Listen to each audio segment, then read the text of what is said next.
বেশি না। শেখ মুজিবুর রহমান সাহেবের অসমাপ্ত আত্মজীবনী পড়েন, ইতিহাস পাবেন যে কিভাবে তারা মুসলিম লীগের জন্য কাজ করেছেন, কিভাবে তারা পাকিস্তানের জন্য কাজ করেছেন। কারণ তখন তাদের ভিতরে কিছু ঈমান আমল ছিল, ঈমান ছিল কিছু। এজন্য তারাও চেয়েছিলেন মুসলমানদের জন্য আলাদা রাষ্ট্র হবে, সে রাষ্ট্রের শাসন হবে আল কোরআনের শাসন, সে রাষ্ট্রের সংবিধান হবে ইসলামের সংবিধান, সে রাষ্ট্রে চলবে একমাত্র আল্লাহর আইন।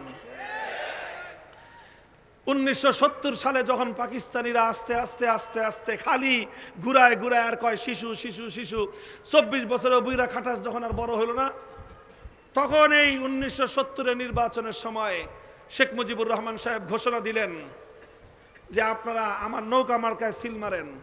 কয় সিল মারলে কি করবেন? তিনি ওয়াদা করলেন আমি কোরআন সুন্নাহ বিরোধী কোনো আইন করব না। শেখ মুজিবুর রহমান সাহেবের জীবনের সবচেয়ে বড় নেকির কাম, সবচেয়ে বড় ভালো কাজ, 1970 সালে নির্বাচনের আগে তিনি ইশতেহার দিয়েছিলেন, আর সেই ইশতেহারে গোটা জাতির সঙ্গে ওয়াদা করেছিলেন কোরআন সুন্নাহর বিরুদ্ধে কোনো আইন তিনি করবেন না। আপনাদের কি মনে হয় বানায়া কথা বলতেছি?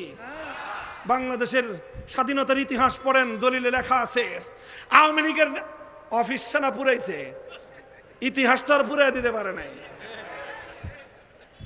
ওই ধানমন্ডির 32 নম্বরও পুরাইছে, সুধা সদনে গিয়ে তালাশ করো। তোমাদের কাছে যে ইতিহাস আছে 1970-এর আওয়ামী লীগের যে নির্বাচনী ইশতেহার ছিল, সেই ইশতেহারে জাতির সঙ্গে ওয়াদা করা হয়েছিল কোরআন সুন্নাহ বিরোধী কোনো আইন তারা করবে না। যদি এটা মিথ্যা হয়ে থাকে আমার এ কথা, যদি আমি কোনো অসত্য কথা বলে থাকি, কেউ প্রমাণ করতে পারে, হাজার হাজার মানুষের সামনে কথা দিচ্ছি আর কোনোদিন মাইকের সামনে মামুনুল হক কথা বলবে না। চ্যালেঞ্জ নিয়ে আসেন, আমাদের এই চ্যালেঞ্জ মোকাবেলা করেন। 70-এ আপনারা জাতির সঙ্গে এই কমিটমেন্ট করেছিলেন কিনা, এই ওয়াদা করেছিলেন কিনা? এরপরে জাতি কি করলো? মারল বাক্স, খালি মাত্র নৌকা মার্কার বাক্সে মারছিল, এমন সিল মারা মারলো নিরঙ্কুশ সংখ্যাগরিষ্ঠতা পাইল নৌকা। নৌকা জিতে গেল। পশ্চিম পাকিস্তানিরা ক্ষমতা হস্তান্তর না করে 25শে মার্চ 71 সালের কালো রাত্রিতে বাংলাদেশের উপর হামলা করলো। 26শে মার্চ কালুরঘাট থেকে স্বাধীনতার ঘোষণা আসলো। 16ই ডিসেম্বর বাংলাদেশ স্বাধীন হলো। 9 মাস রক্তক্ষয়ী মুক্তিযুদ্ধ হলো। 9 মাস শেখ মুজিবুর রহমান সাহেব পশ্চিম পাকিস্তানে কারাগারে বন্দী ছিলেন এবং তারা মোটামুটি ভালোই আপ্যায়ন করেছে। যতটুকু আমরা ইতিহাসে পাই, বন্দীও ছিলেন, আপ্যায়িতও ছিলেন। এরপরে তিনি সেখান থেকে মুক্তি পেলেন। মুক্তি পেয়ে সোজা গেলেন লন্ডনে। তারপরে তার দেখা হলো ভারতের তৎকালীন প্রধানমন্ত্রী শ্রীমতী ইন্দিরা গান্ধীর সাথে। ইন্দিরা গান্ধী শেখ মুজিবুর রহমান সাহেবকে বলে দিলেন, বাংলাদেশ যাইতাছস যা, তবে বাংলাদেশের সংবিধান কি হবে আমরা ভারত যেভাবে বলে দিব সেভাবেই তুমি সংবিধান তৈরি করবা। তিনি একটা চিরকুট ঢুকায় দিলেন, একটা চিরকুট মুজিব কোটের পকেটের মধ্যে। সেই চিরকুটের মধ্যে 4টা মূলনীতির কথা লিখে দিলেন। সেই 4 মূলনীতি ভারত রাষ্ট্রের সংবিধানের মূলনীতি। জাতীয়তাবাদ, ধর্মনিরপেক্ষতাবাদ, গণতন্ত্র আর সমাজতন্ত্র নামক ভারত রাষ্ট্রের 4 মূলনীতির উপর ভিত্তি করে বাংলাদেশে 72 সালে শেখ মুজিবুর রহমান সাহেব একটা সংবিধান দিলেন। সেই সংবিধানের মাধ্যমে বাংলাদেশের স্বাধীনতাকে ভারতের চরন্তরে বলি দেওয়া হয়েছিল।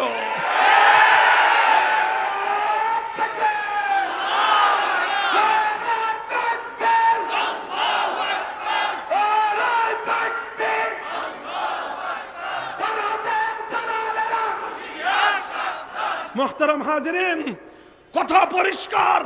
তিনি 70-এর নির্বাচনের আগে প্রতিশ্রুতি দিলেন কোরআন সুন্নাহ বিরোধী আইন করবেন না, আর সংবিধানের মূলনীতি বানালেন ধর্মনিরপেক্ষতাবাদ নামক কুফরি মতবাদ। তিনি আইন করলেন।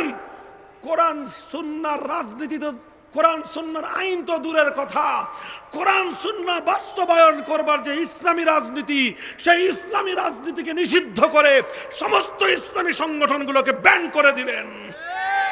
৭২-এর এই আইনের মাধ্যমে শেখ মুজিবুর রহমান সাহেব ৭০-এর নির্বাচনের আগে যেই ভালো কাজটা করেছিলেন, নেক কাজ করেছিলেন, জাতির সঙ্গে ওয়াদা করেছিলেন, সেই ওয়াদা ভঙ্গ করলেন, গাদ্দারি করলেন, বিশ্বাসঘাতকতা করলেন। যেটা ভালো করছেন সেটা ভালো বলি নাই, সাক্ষী আছেন।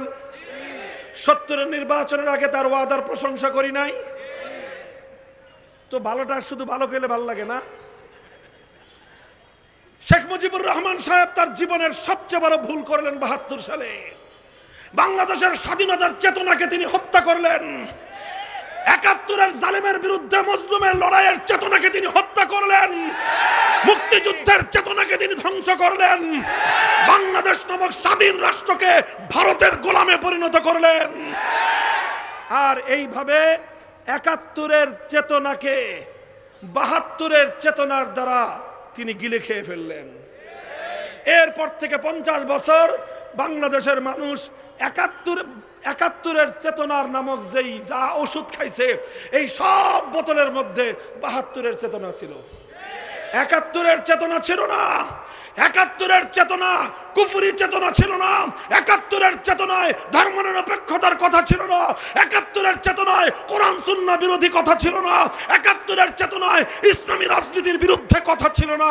এই সব ছিল ৭২-এর ভেজাল এবং শিরকি কুফরি চেতনার মধ্যে।